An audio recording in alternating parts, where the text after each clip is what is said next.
So speaking of mythology and different aspects of Batman, what about different versions of Batman, alternate universes, and maybe how Batman's changed over time, how villains have, how women have in the series, how the setting has, anything like that, or alternate universes in different versions, or maybe duality, like duality of Two-Face or Batman and Bruce Wayne, or just different aspects of character. What would people like to say about that?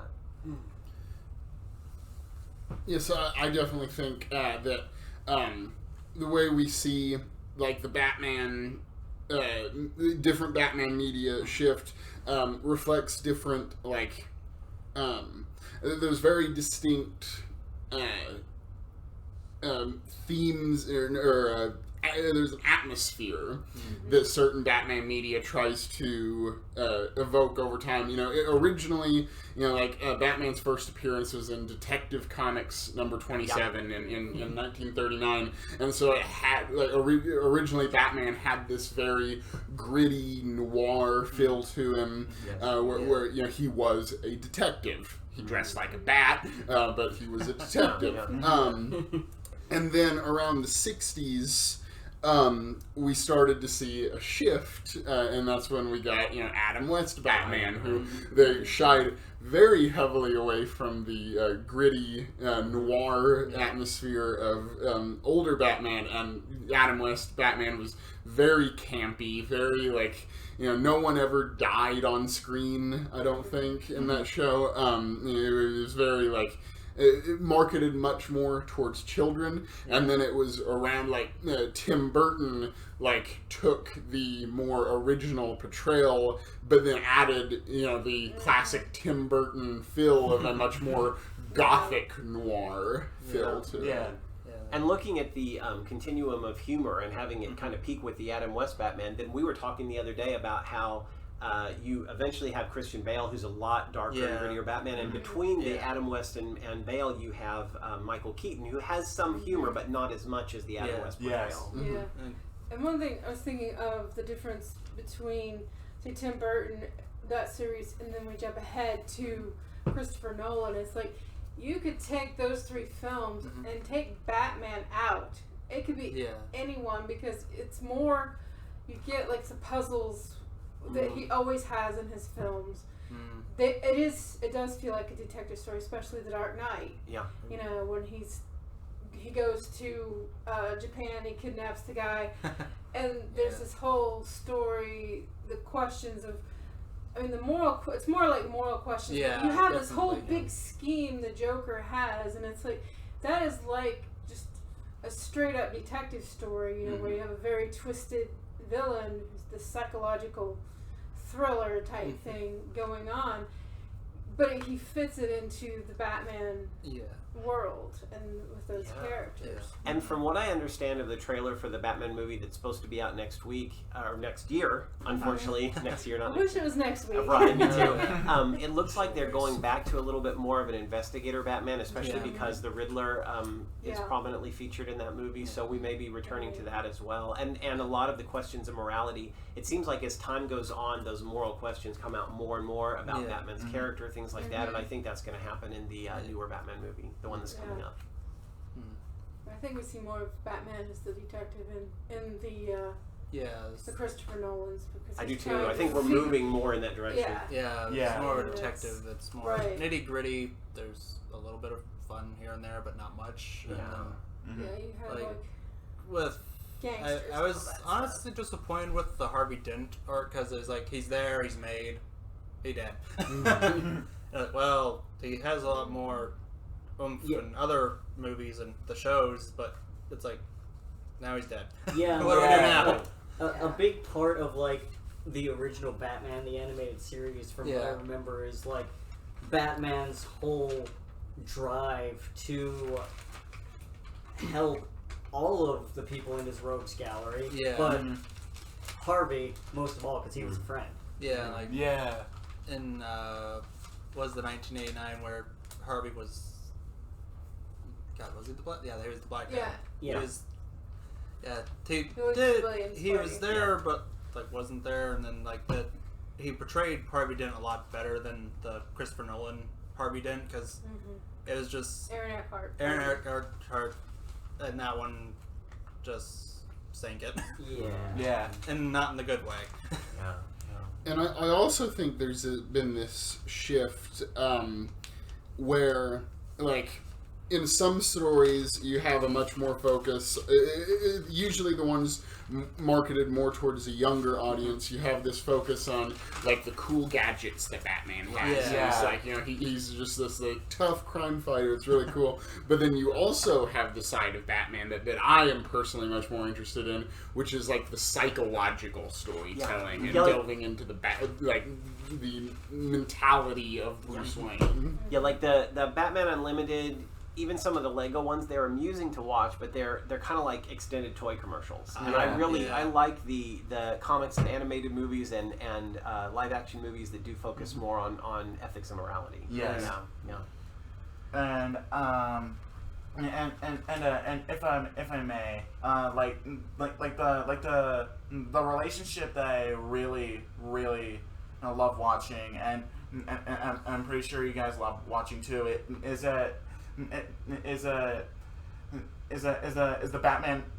Batman and the Joker. Yes. Yes. And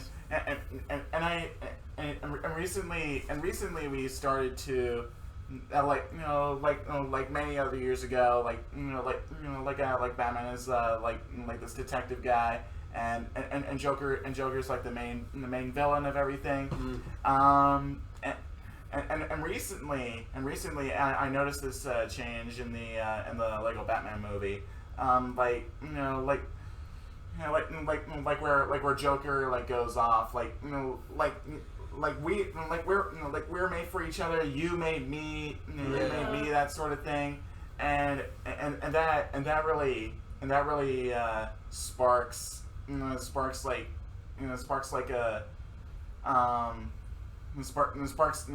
that kind of relationship of between Batman and the Joker. Yeah. So And with Joker, as time has gone on, does anybody have thoughts about, like, because we were talking about the continuum of humor, has he gotten? It almost seems like Joker has gone from being a lot more over the top. Really the really high pitched and the bad jokes into more like the Joaquin Phoenix Joker that you see is it's very personal and sad and eerie and like in ways that the earlier conceptions of the Joker were maybe not as much. Like even the cartoon Joker was always the funny guy. It's like, come on, Batsy, laugh. Poke, laugh. Right.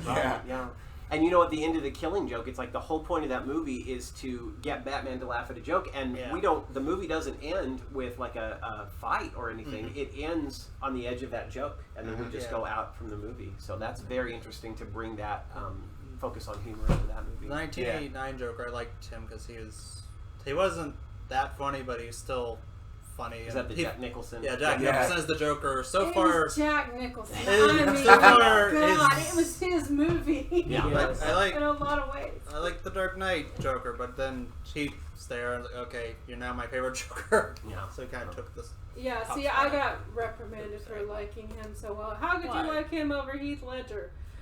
Heath Ledger's not that funny. Than that one. His Joker's on a different level than, he's just something else. That is another thing that's changed too, is the level of Joker. There's the batshit insane one. Sorry, YouTube. No worries. There's the really insane one, and then there's the one who's like Heath Ledger. Yeah. He's more of a criminal. More nuts, but he's more of a criminal. And he's more mellow than. And I tend to like the Ledger Phoenix end of Joker because I like that darker, more introverted sort of a Joker. Yes. But the other Jokers are good as well. I mean, I don't know if Heath Ledger hadn't died, if he would have gotten an Academy Award, but I still think he deserved it. I think he deserved it. He definitely did, deserved especially playing the Joker. Because you know how they look down on superhero movies or sci-fi. Yeah. And I'm thinking his performance kind of helped break that because there's just something else to it. And it just allowed on this us whole other level. I think it also fantastic. Allowed us to have Phoenix just a couple of years later as that Joker. Yeah, that's very different from the typical way that we tell that story, but still valid. Yeah, and the story of Joker, like it has had several iterations. And then with the Joker movie, it's like, well, society basically screwed him over, so and then just he spiraled into his mental things, and he wasn't able to get his stuff, and it's sad to watch. And then you're like, oh, okay. And it's kind of that society that Batman looks over and protects that has mistreated him. And that could be where they could have a Batman that wants to try and help his rogues gallery. Hey, let's here's your mad Joker. One thing that's interesting about Heath Ledger's Joker is you don't know where he came from. They don't go into his backstory. It doesn't matter. And he obfuscates his own backstory. He's just here. And he keeps changing. You know, where I got these scars, where did I get these scars? At the end of the first movie, they give a hint to him because, like, he says, "Here's my calling." Because Gordon's like, "Here's his calling card," and it's just the Joker card, and you're like, "Okay, Joker's coming," and then out of right field is just the Heath Ledger, and it's like, oh. Yeah, because how the Dark Knight opens is this bank robbery, and it's just his disguise. And he changes his story every time because he's like, oh, I got it from my dad, I got it from my wife. Or I fell off something. Does anyone have thoughts about how women have evolved in Batman stories? I do. Because, like, 1989, I'm starting from there and going through the films. Vicky Vale is kind of disappointing because you see her, she's supposed to be this hard-boiled photographer, she's been in a war zone, and then she just like melts into this puddle of goo when the Joker comes along and scares her a little bit. She even faints. It's like, oh my gosh. And so you see her, and then you go along, you see Poison Ivy. She's more of a badass. Catwoman. She can kick Bats' ass, and she does. And she's got the right amount of crazy, too. And then, of course, later on, there's Harley Quinn. And it's like, hallelujah. And then the newer Selena Kyle in The Dark Knight Rises. All of those, you see that progression of women. But one thing I noticed, up until, like, Superman versus Batman, there's no mention of his mom, hardly at all. I mean, and then there's Rachel. You know, she's his friend in the trilogy, Dark Knight trilogy. She's this strong woman, and it's kind of like her mother is there when he's a child, but then you lose all of this maternal influence in his life until he gets older. And I keep thinking that's got to have done something. Definitely. They talk about boys needing fathers, and like boys need mothers too. But he had not taken that turn. He did not. If he had he had Alfred, but kind of as a dad, but he never had a woman. When like he wasn't a mother. Once China. Rachel and her mother left Wayne Manor. That actually reminds me of some comic panels I saw of like Bruce going through his stuff to become Batman, and he's doing an internal monologue, and in it he's talking to his mother. Oh wow! And he's saying, that would be fascinating. Yeah, he's saying, like, look, Mom, look what I'm doing. Like, I'm doing this for you to make you proud. Yeah, that would and be like great. he's getting in fights, and he's thinking, hey, Mom, can you see me? But you see him, he goes from relationship to relationship, and they always say, well, he's Batman, it would get in the way, but it's like Rachel tells him that the disguise is Bruce Wayne. Right. It's not Batman. And she just can't be part of that. It's not that she doesn't love him, but she's like, come find me when you get out of that disguise. And I thought that was brilliant. I was like, yes, she can see him for what he is, and like, I don't want any part of this. You're not stable. And so I just kind of think, you know, looking at it, what did he have in his life? What was missing from his life? What pushed him on that path? And when we say, oh, his parents died, it's like, okay, what specifically? Because I think it was the loss of his mother. He really needed a woman there to help guide him. And then he probably would have been, you know, running around chasing bad guys dressed up as a bat. And I think another like way that we've seen women progress in the Batman mythos, specifically with one character, we've seen her change so much, is the character of Kate Kane, Batwoman, not Batgirl, but Batwoman. In her original portrayal, Kate Kane was stereotypical damsel in distress. She would get into a bad situation, Batman would have to come save her. That was every storyline that involved Batwoman involved her getting into a spot of trouble and Batman having to come save her. And then, when the reboot happened with the New 52 universe, they took the, at that point, stagnant character of Batwoman, and they decided to revamp her. And what we got was one of my favorite characters. I probably should have mentioned her in my favorite allies segment, but to call new Kate Kane an ally is kind of a blurred line to begin with, because the Kate Kane that we now see is this very just I'm trying to find the words. She was in the military, and she was kicked out of the military because her relationship with another woman was discovered. She's gay, and they told her, they said, you can stay in the military if you just deny your relationship. Oh, how interesting. And Kate Kane said, no, I'm not going to do that. Goodbye. I'm not going to hide a part of myself from the world. Goodbye. And so she left the military, but she still, she entered the military because of her father, because her dad was a military veteran, and she wanted to follow in his footsteps of being this protective force for the world. And she's like, well, how can I be a protective force? Well, Batman goes around and fights criminals, so I guess I will. She did not approach Batman at all. She just decides to go out there. She becomes Batwoman. And then Batman actually comes to her and is like, hey, what are you doing? This is my scene. And then she's like, sorry, I'm Batwoman now. And then he's just like, okay, fine, bye.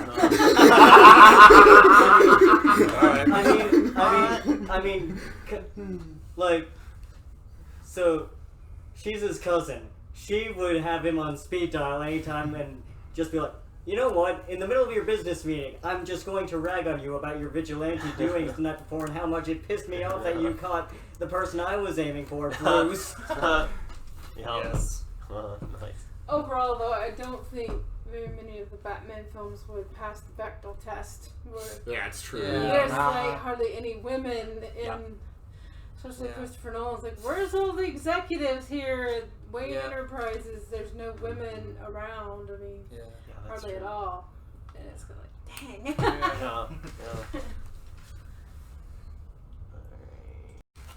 All right, since it's come up in our conversation, are there anything you want to say about the LGBTQIA plus issues in Batman? And I had a question. You mentioned Kate Kane. Was that storyline happening during the Don't Ask, Don't Tell era? Yes. That's what I thought. Yeah. And, the way that queer issues are addressed in different Batman stories, I think is very interesting because Batman stories really tackle casual representation, where I feel like a lot of movies go out of their way to try to justify the existence of queer characters within their film, and it's and give way too much attention to okay, well, this is the gay character, this is the trans character, as where and that becomes their only personality trait. But I think Kate Kane is a good example of really great representation where you have a character whose inclusion in the story is intrinsically linked to her queer identity. If she was not gay, she would not have been kicked out of the military. She would not become Batwoman. And so it's intrinsically linked, but she's her being gay is not her one character trait. She gets to be her own character while also being gay, and that being an important part of her identity. And then also there are just characters who are just queer, and like they don't have to draw attention to that. It's Yep. like, in the New 52 Batgirl series, Barbara Gordon's roommate is a trans woman, and they mentioned it. That they talk about. She talks about taking hormone replacement therapy, and nothing more is really mentioned. And like, thankfully, she doesn't die a gruesome death, as we see a lot of trans characters. What happens to trans characters in stories? She's just allowed to be a trans character that's the roommate of Batgirl, and that's as far as I go with it. And that idea that they don't have to be rooted in their queer identity, but they happen to be while they're fulfilling other story goals. I really like that. I noticed that there's that hint of attraction between Harley and Poison Ivy and Batman and Harley Quinn, and it's like, you can tell there's a little attraction. You see it there, but the whole story doesn't have to be about it. It's a bit more than just a little right at the moment now. Well, that's true. They're married. But in that movie, it was like you saw the attraction. And it's very interesting too, because throughout the entirety of Batman, as years went on, she and Joker would have this intimate relationship that Harley would even fall into Joker's trap of like using using her, but it's really awesome. But it's really awesome that eventually Harley realizes that she's being used and just gets out of the Joker's life. And eventually just like find her love with her badass best friend, Poison Ivy, and it's just a really good story arc to get to.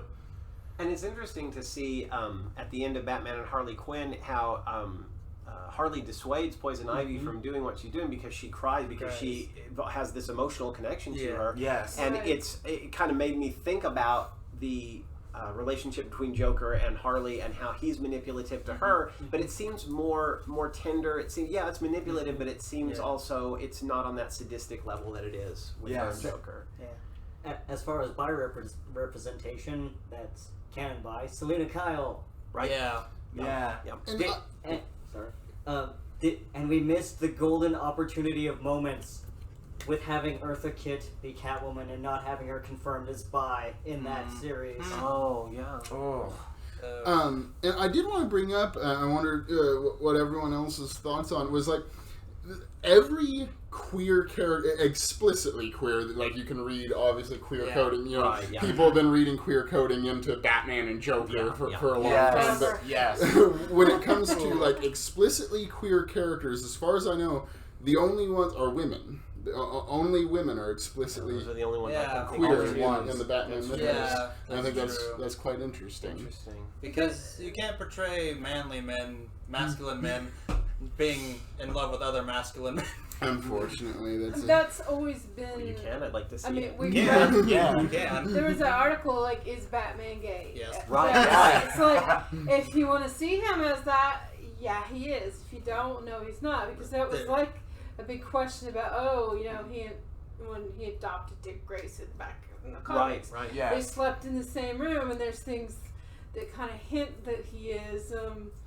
One of the films when and I'm so glad they aged him up. That in the films, the Tim Burton films, and then Joel Schumacher, he's older. He's not a little kid.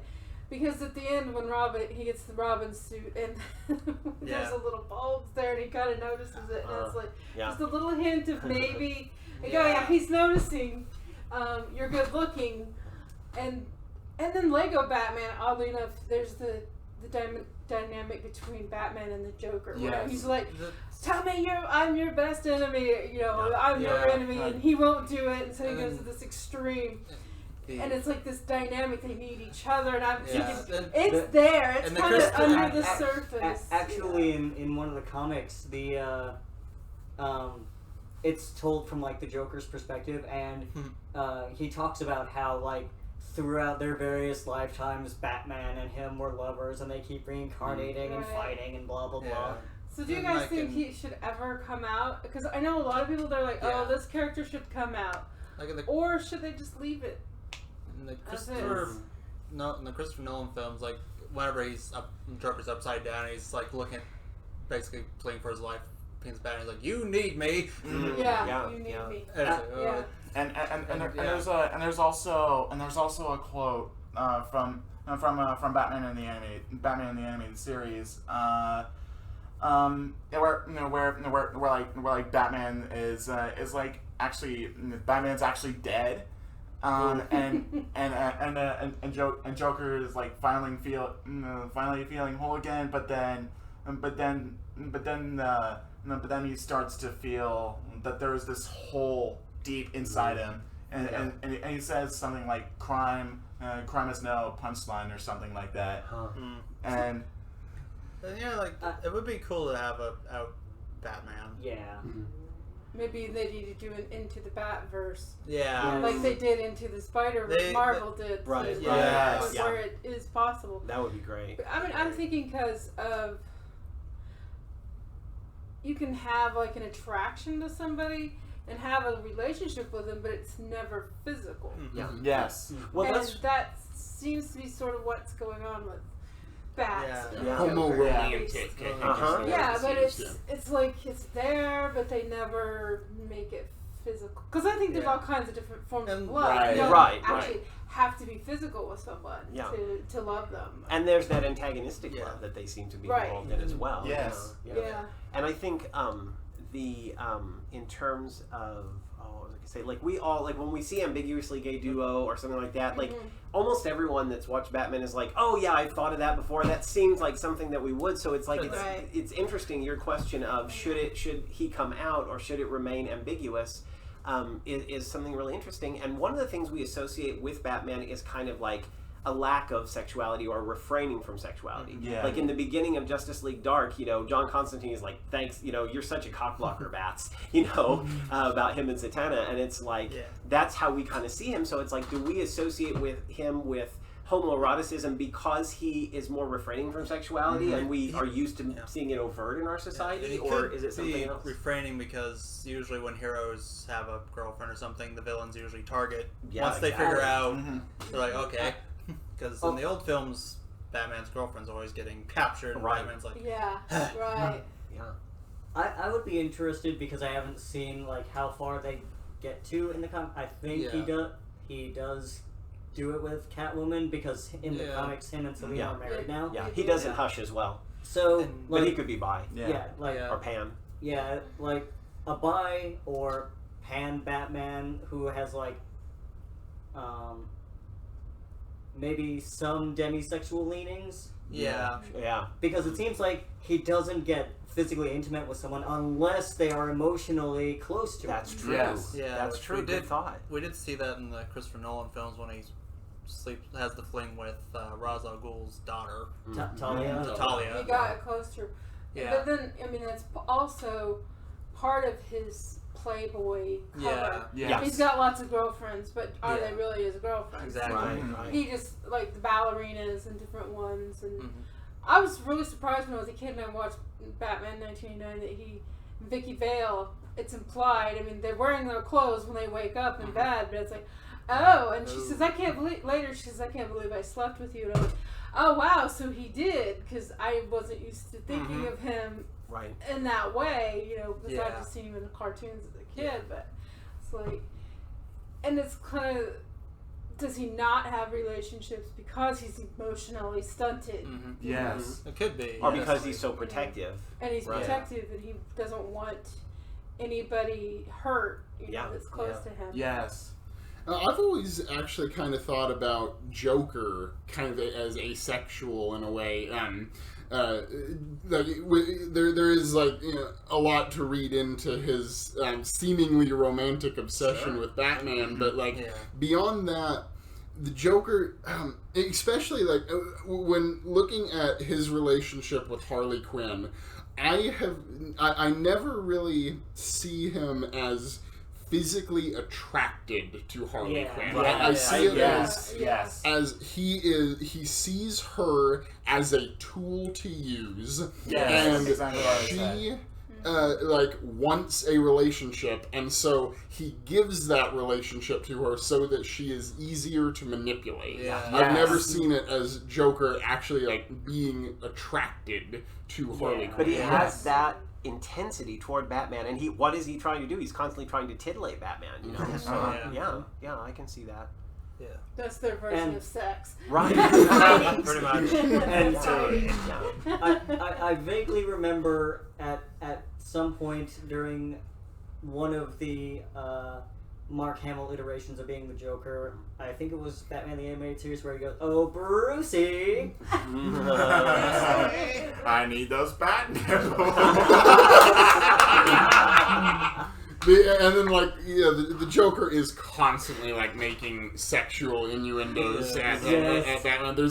There's a joke in Arkham City where, to explain the storyline very briefly, the Joker is poisoned and he's dying, but he wants Batman to find a cure, but obviously Batman's like, well, why would I do that? And then the Joker's like, well, I injected you with my infected blood, so you have the...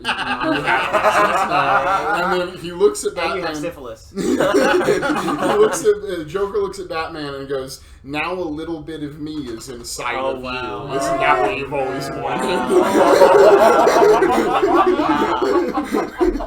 Like in the next game, isn't it Joker ghosting it up or something in the next game? He dies at the end of Arkham City, and he he's comes back. ghosting it up. And He's like, because of the Joker's blood being in Batman, Batman sees visions of the Joker, comic book stuff, you know.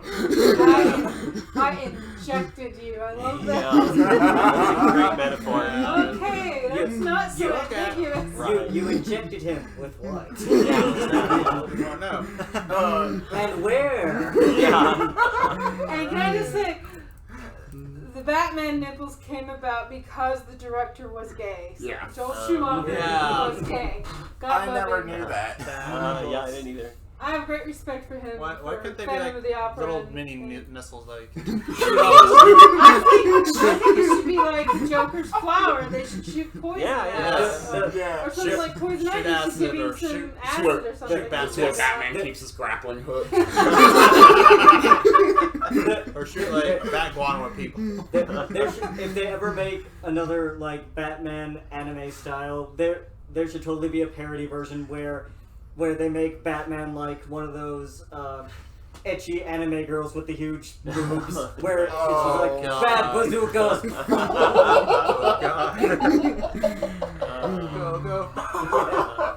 I am not going to get that imagery out of my head. You're welcome. I gave it to him first, so. Yes. Are we good on that section? Yeah.